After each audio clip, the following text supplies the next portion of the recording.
Hello guys, welcome back to my YouTube channel. Today I'm going to solve day 21 problem of this month on Leetcode. Before starting, if you guys haven't subscribed my YouTube channel yet, then please go ahead and subscribe it. Now, without any delay, let's get started with today's problem. So today I'm going to solve problem number 2392, build a matrix with conditions. Okay, so this is a hard level problem marked by Leetcode. So in this problem, you are given a positive integer k. Okay, so a positive integer k is given to us, and you are also given a 2D integer array, row conditions and column conditions. Okay, so two arrays are given to us. See this, row conditions and one is column conditions. Okay, and in this array you see there are two values, right? So here there is one value, this is one value. Okay, this is one value, this is one value. Okay, so this is nothing but my above and this is nothing but below. Okay, so this is, let me write it a b. Okay, in case of row conditions, so this is a and this is b. Okay, a 2D integer array call conditions of size m, where call conditions of I is equal to left and right. Okay, so values are like this. So this is nothing but left, this is nothing but right, this is left and this is nothing but right. Okay, so the two arrays contain integers from 1 to k. Okay, so these two arrays are going to contain the integers from 1 to k. So k is equal to 3. So see, in these arrays we have integers from 1 to k. That simply means 1, 2, 3. Okay, you have to build a k into k matrix. Okay, so k value is equal to 3. That is why we are forming 3 into 3 matrix here. Okay, so I hope that this point is clear. That contains each of the numbers from 1 to k exactly once. So see here, we are writing 1 one time, 2 one time, 3 one time. Okay, the remaining cells should have the value 0. Okay, so all the remaining cells have value 0. Okay, this is clear, right? Now these two are the important points. Okay, the matrix should also satisfy the following conditions. Okay, the number above should appear in a row that is strictly above the row at which the number below appears for all I from 0 to n minus 1. Okay, so this is nothing but my row number 0, this is nothing but my row number 1, row number 2, my column number 0, column number 1 and column number 2. Okay, so here 1 is appearing on top and then 2 is appearing. Okay, so see, 1 is appearing in row 1 and then in row 2 you will see that 2 is there. Okay, so this condition is satisfied. Okay, then see this condition, 3 should appear right on above than 2. Okay, so 3 is appearing here in row number 0 and then only 2 is appearing. Okay, so this condition is satisfied. Okay, so all the row conditions are satisfied. Now let's move to the column conditions.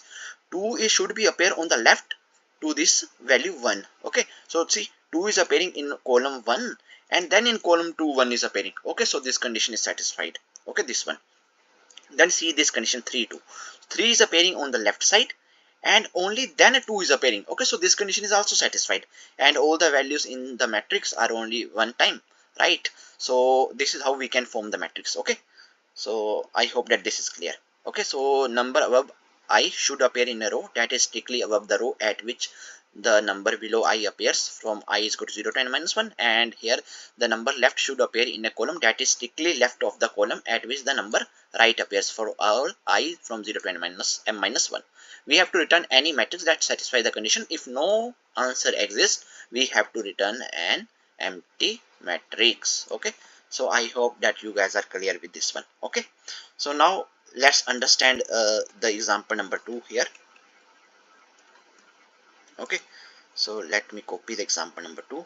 See here, so here we are just returning empty array. Okay, empty result. So why so? Let's see. Okay, so here k is equal to 3. That simply means that I need to form 3 into 3 matrix. Okay, so let's draw 3 into 3 matrix. Okay, done.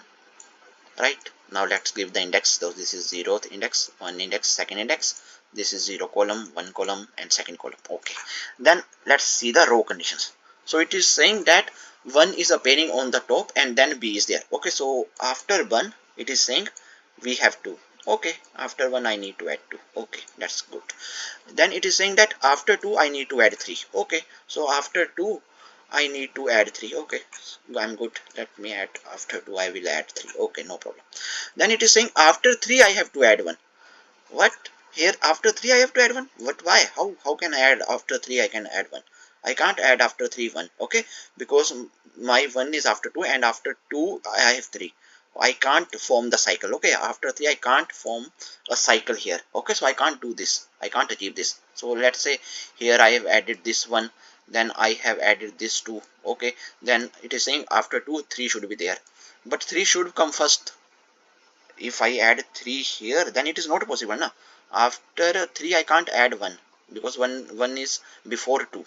Okay, so here if I do like this, okay, if I add 2 here, then add 1 here, okay, 1 2, then after 2 I should place 3. I don't want to place 3 here. Okay, so this is not possible. Okay, so from the first two conditions 3 has to be below 1, but the third condition needs 3 to be above 1 to be satisfied. So no matrix can satisfy all the conditions, so we return the empty matrix. Okay, so I hope that you guys clear with the example number 2 here. Okay, so that is why there is no result for example number 2. Okay, but here in this example number 1, all these things are satisfied now. So if I just draw, okay, so let me just go here, and instead of copy this diagram, let me just do one thing here. Let me just copy this example one more time.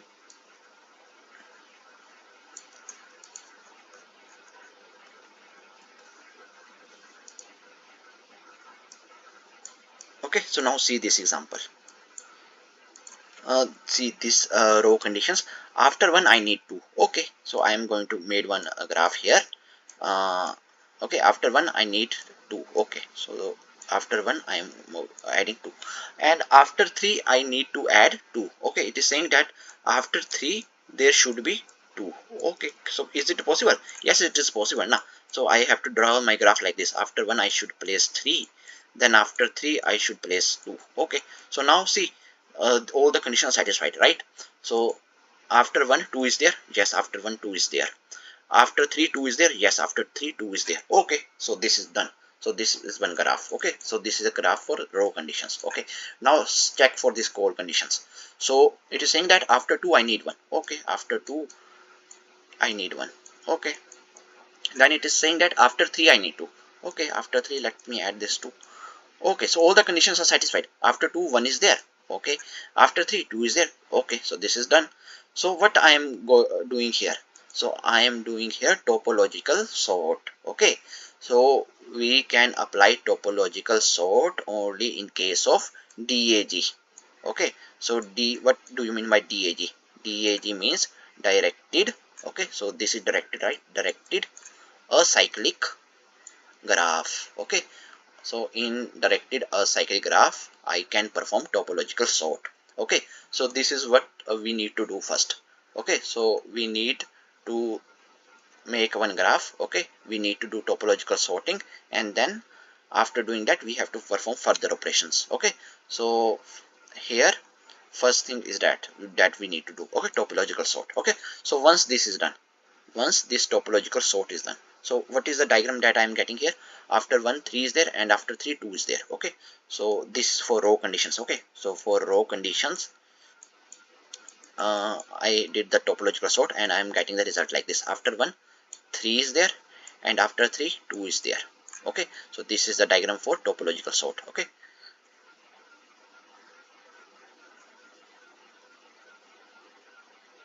okay, and what is the diagram for core conditions? So diagram for core conditions is like this. After 3 2 is there, and after 3 after 2 1 is there. Okay, this is the diagram for column conditions. Okay, core conditions. Now let's fill our matrix. Okay, so k value is equal to 3, so we have to make 3 into 3 matrix. Okay, so this is how my matrix is going to look like. So this is nothing but my index 0, index 1, index 2. Okay, so row 0, row 1, row 2, and this is nothing but column 0, column 1, column 2. Okay, so now see here, this I know that in the first row I can place 1, in the second row I can place 3, and in the third row I can place 2. Okay, this is what we can do. Right now, where do I need to place this one? where do I need to place this one? So this is the new thing that we have to see now.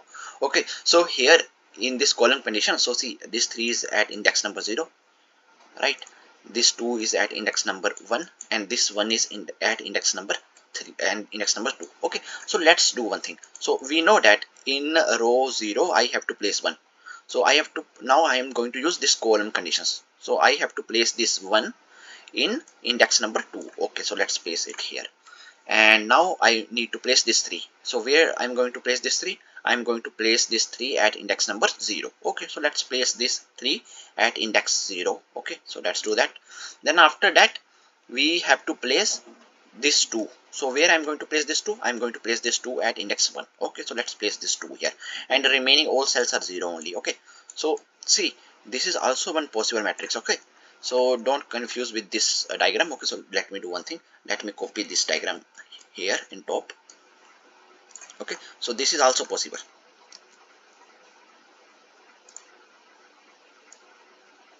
Okay, so now see here, 1 should be on top and then 2. Okay, so this condition is satisfied. 1 in this row 1 and then 2 is there. Okay, then 3 on top and then 2. Okay, so 3 is on top and then 2 is there. Okay, this condition is satisfied for row. And now see core conditions. 2 is on the left and then 1. So 2 is on the left and then there is 1. Okay, this condition is satisfied. 3 is on the left and then 2. Okay, 3 is on the left and then 2. Okay, so this condition is satisfied. So here in the problem statement you see, return any matrix that satisfies the conditions. If no answer exists, then return an empty matrix. So we can return any matrix. Okay, so this is also one possible answer. Okay, so I hope that you guys are clear of what we are doing. Okay, so now I'm going to move to the coding part. Okay, so let's understand a few more things while doing the coding. Okay, so now first we need to do the topological sort, okay, on our row conditions and core conditions. So first I'm going to create one list. Okay, list of integer, let's give the name row order. Okay, and same way I need to do the topological sort on the call conditions as well. So here again I'm going to create one list, and inside this I'm just passing integer, and here I'm going to write call order. Okay, so here I'm going to call one method. Okay, so let's name that method as topo sort. Okay, so I'm going to expect that this method is going to give me the topological sorting answer. Okay, topological sorted list. Okay, so here for row order I'm just going to pass the row conditions, and here I'm just going to pass the k value. Okay, what is the k value? Okay, so same way again call this topo sort method here for call order, and inside this I am going to pass the call conditions and k. Okay, that's it. So now I am expecting that I have the list. Okay, topological sorted list for my row conditions and all call conditions. Okay, so once this is done, then we have to perform further operations. Okay, so now this list is there with me, 1 3 2 and 3 2 1. Okay, so now after that let's say if this row order list is empty, that simply means that I have found one cycle is there. Okay, so if there is any cycle, then I can't form a topological sort, right? So here there is one cycle, so that in that case I can't form the topological sorted list. Okay, so here I am going to just check if row order dot is empty. Okay, if it is empty, this list is empty, or my call order list is empty, then right, call order is empty. Okay, so if any of this condition is true, then in that case we have to just simply return this empty array. So what I'm going to do, I'm just going to return. So what we are returning? We are returning some 2D array. So we have to just return it empty. Okay, so here I'm writing return new int, and here just write like this. Okay, this is done. Okay, so now if this condition is not true, okay, so if we didn't execute this part, then definitely I'm going to form one matrix. Okay, so let's create one matrix, int matrix. Okay, new int. Now what is going to be the size of my matrix? So size of my matrix is going to be k into k. Okay, so this is given. You have to build k into k matrix. Okay, so let's give the size k and k. Okay, this is done. Then uh, after that let's store the indexes of my calls. Okay, so here let's store the indexes. Like for this 3, index is 0, for this 2 my index is 1, and for this 1 my index is 2. Okay, so I'm going to use this. Okay, so here I'm going to create one map, and in my map I'm going to use integer and integer. Okay, and here I'm going to name it as call position. Okay, call pos, and new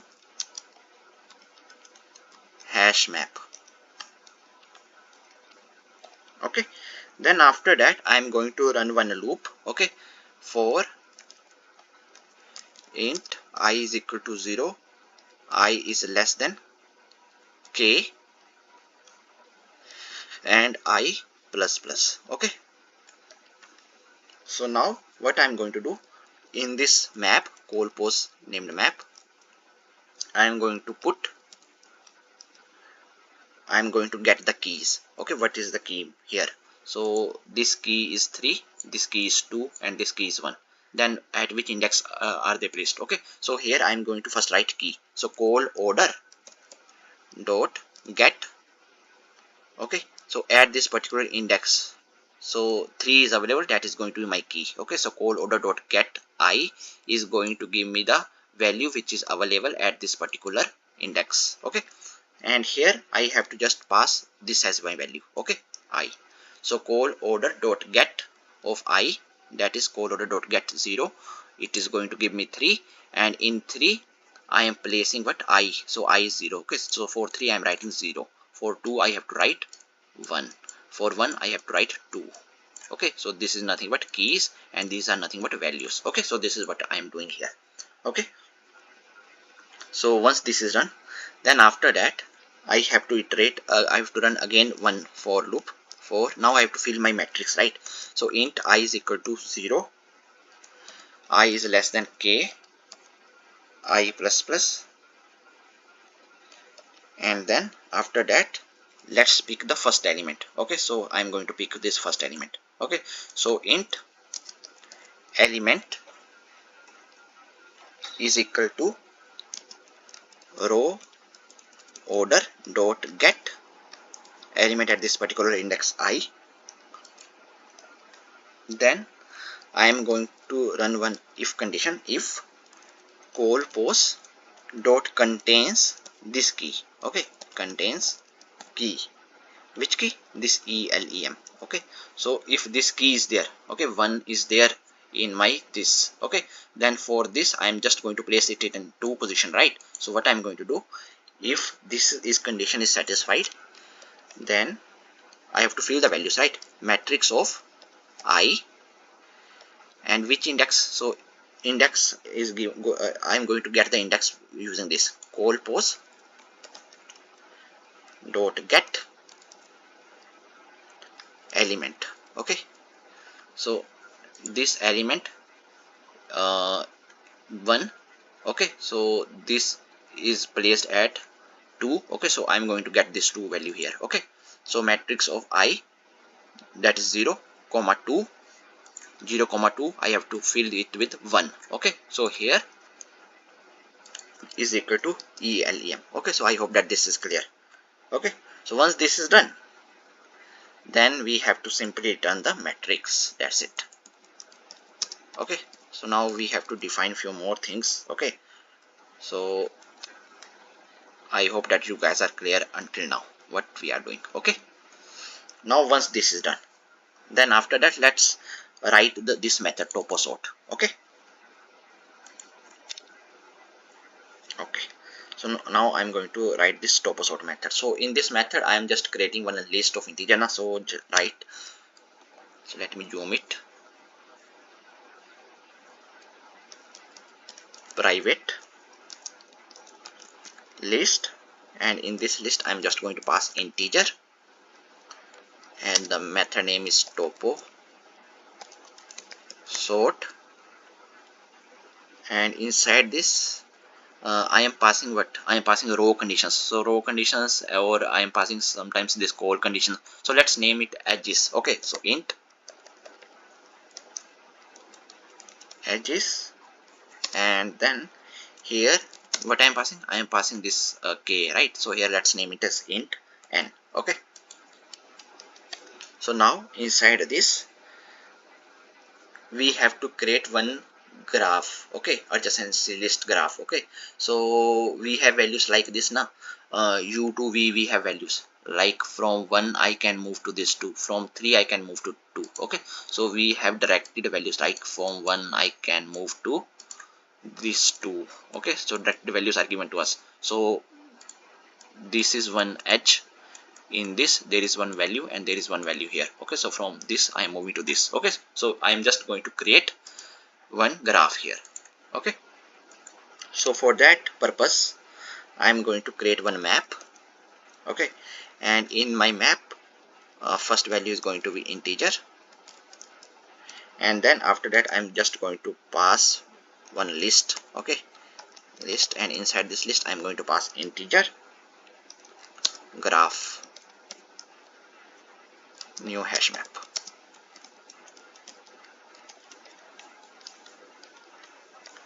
Okay, now once this is done, then after that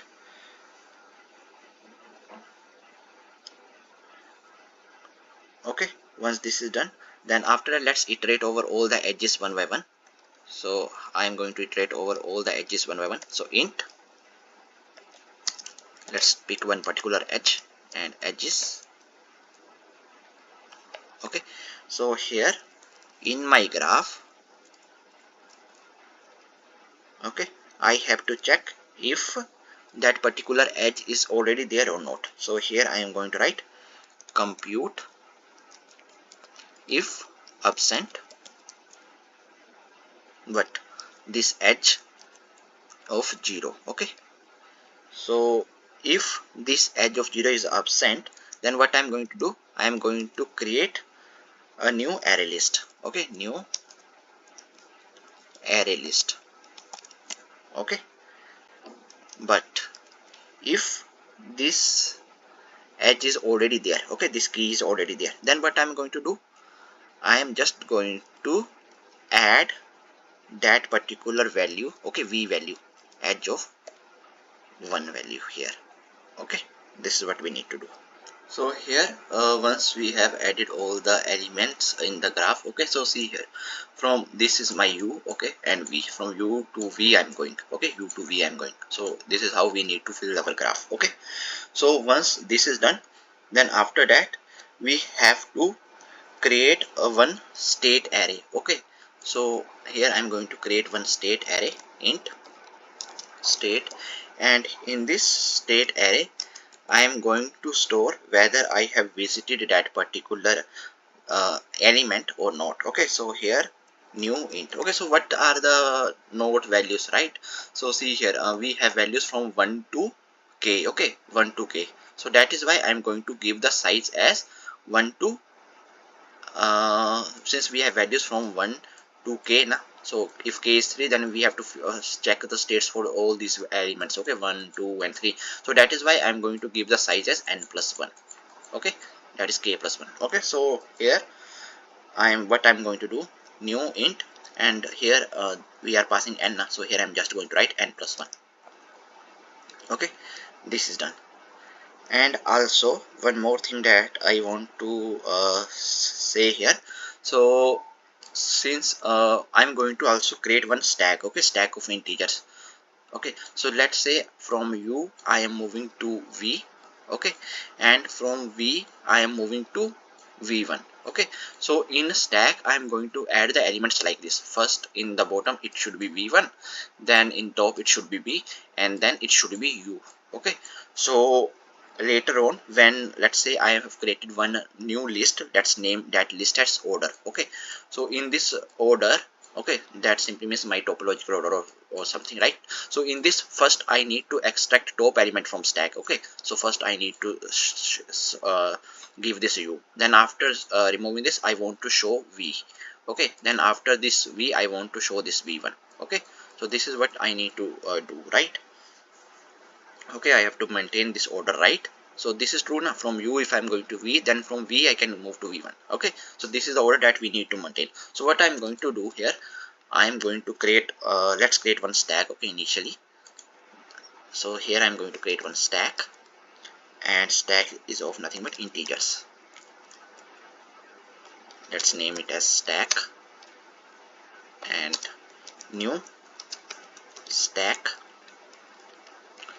Okay, and then we have to remove the elements one by one from stack. So for that purpose I'm going to create one list of integer, and let's name it as order.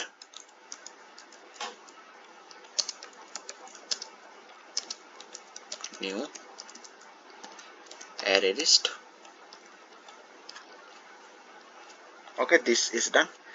And also we need to take care of whether we have detected any cycle or not. Okay, so it should not be like this, like from u I'm going to v, from v I'm going to v1, and then from v1 I am moving back to u. Okay, so cycle should not be there. So for that purpose I am going to create one boolean array, boolean, let's name it as cycle detected. Okay, cycle detected.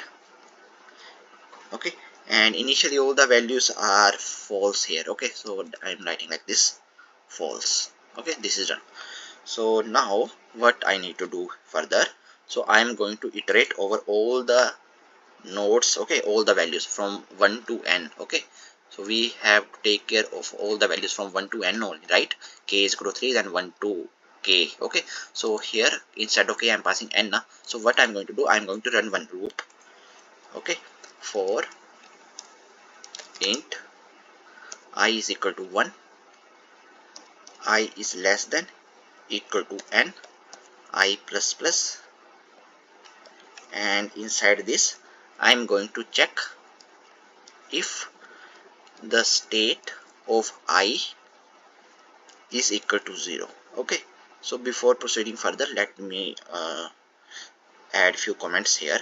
So here I'm just going to check the state of that particular node or element, whatever you want to say. So if this is 0, then I'm going to say that it is unvisited. Okay, if it is 1, then I am going to say that I am visiting it right now, visiting it right now. And if it is 2, then simply means that I have already visited it. Okay, so why I am writing visiting here? So see, I have to add the elements in my stack one by one. Okay, so for first I go to this u, then I see that u has some neighbors. Okay, v. So now after that I am visiting it right now. So after that, first I need to add the children of v now, then v. After that I go to this v, then I am going to saying that let's give me the first your child. Okay, so here I have added this v1. Okay, once this is done, then I have marked it as visited, that simply means 2, and v I am visiting here. So now after that I am going to add v, so I am going to change it to 2. After that I am visiting this u now, so I am going to change it to 2. Okay, so this is what's happening here. So here for visited it is 2. Okay, so now here I am going to check if state of I is equal to 0. Okay, so if this state is equal to 0, then definitely that means that I haven't visited yet. So here I am going to call one method DFS. Okay, so I am going to use DFS for this particular problem. Okay, so here in DFS I am passing my node, so my node is I. Okay, then after that I am passing my graph. So what is my graph? Okay, then in this graph also after that I am passing the state. What is the state of that particular node? Okay, if it is visiting, then I have to change it to 1. If I have already visited it, then I have to change it to 2. Okay, if it is not visited yet, then it should be 0. So I am passing the state here. Then after that I am going to pass stack. Okay, because I have to fill the values in stack now. So I am filling the values later on in stack. Okay, so also I have to take care of this, whether I have detected any cycle or not. Okay, so all these things that I have to see side by side. Okay, so here I am passing cycle detected. Okay, this is done. Then here, okay, here after calling this DFS method, if I found out that there is one cycle, okay, so here I am writing if cycle detected. Okay, if there is one cycle. Okay, so here if cycle detected. Okay, then I am just going to return a new array list. Okay, then there is no ordering possible, so here from here I am simply going to return new array list. That's it. There is no ordering possible. That's it. Okay, now after that, once this is done, then after that, once I have added all the elements in stack, then I have to fill all the elements in my order list. So what I'm going to do here, while my stack is not empty, okay, while my stack is not empty, then until then I have to run this while loop, and inside this I'm just going to do order.add stack.pop. Okay, so this is done, and in the end I'm just going to return the order.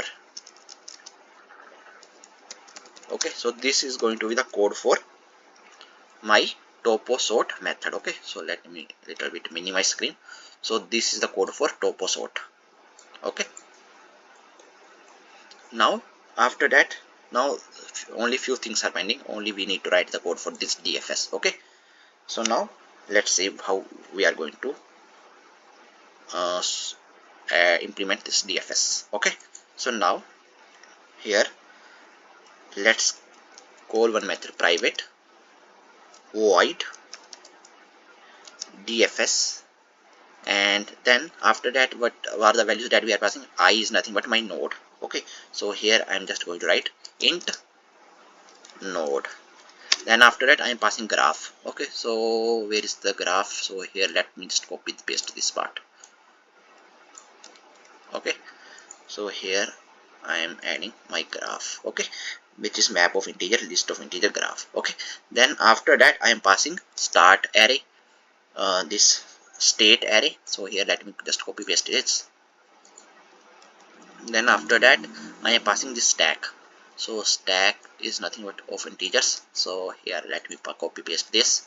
Then after that I am passing cycle detected. Okay, so here after this let me pass boolean cycle detected. Okay, so let me just copy paste this part. Okay, this is done. Now let's write the code inside this. Okay, so here inside this, now I'm going to visit this currently this node. Okay, so let's say I am starting visiting this U. Okay, so what I need to do, so for visiting I need to change the status to 1. Okay, for visiting. So what I'm going to do, I'm going to write state. Okay, so let me zoom it. State of this particular node, let's set it to 1. Okay, since I am visiting it, so mark node as visiting. Okay, once this is done, then I have to check for the neighbors of this particular key. Okay, neighbors of this particular key. So I am going to run one for each loop for int, let's name it as neighbor.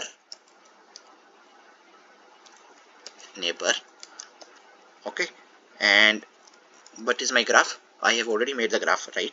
So graph dot get or default.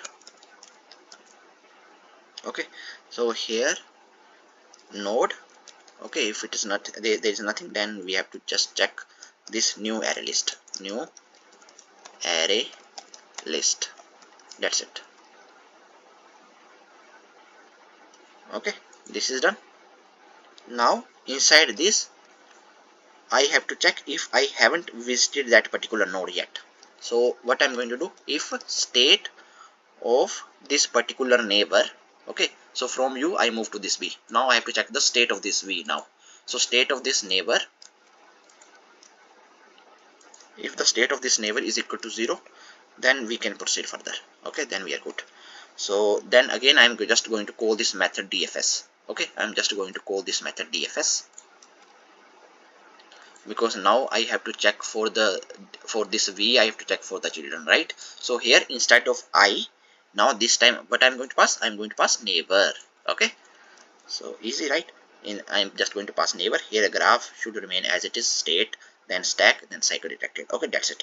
Now if, see, after v I am visiting it, and again for this v I found v1, and for v1 I have found v again, and I'm visiting this v. Okay, so definitely that means that there is one cycle. Okay, so what I'm going to do here, else if there is one cycle. Okay, so state of neighbor, if this value is equal to 1, then definitely that means there is one cycle detected. So what I'm going to do here, I am just going to update my cycle detected of 0 is equal to true. Okay, this is what I need to do. So that is why I am writing like this now, if cycle detected of 0. Okay, so if this is true, so now I have set it to true, and simply return from here. That's it. Okay, now after doing all these steps, okay, okay, so here my for loops ends here. Okay, so now after doing all this, so I have now already visited that particular node. Okay, so here I'm just going to update the states in the end. So state of this particular node, I have to set it to 2. So we are just marking the node as visited. Now in the end, I am just pushing that into my stack. Okay, first, so here I am going to write stack dot push that particular node. Okay, so that's it. Okay, so now let's try to run the code and see if there are any code issues. I hope not, but let's see. Let's run the code. So very nice. So all the test cases has been accepted, no spelling mistakes. Very nice. So now let's submit it.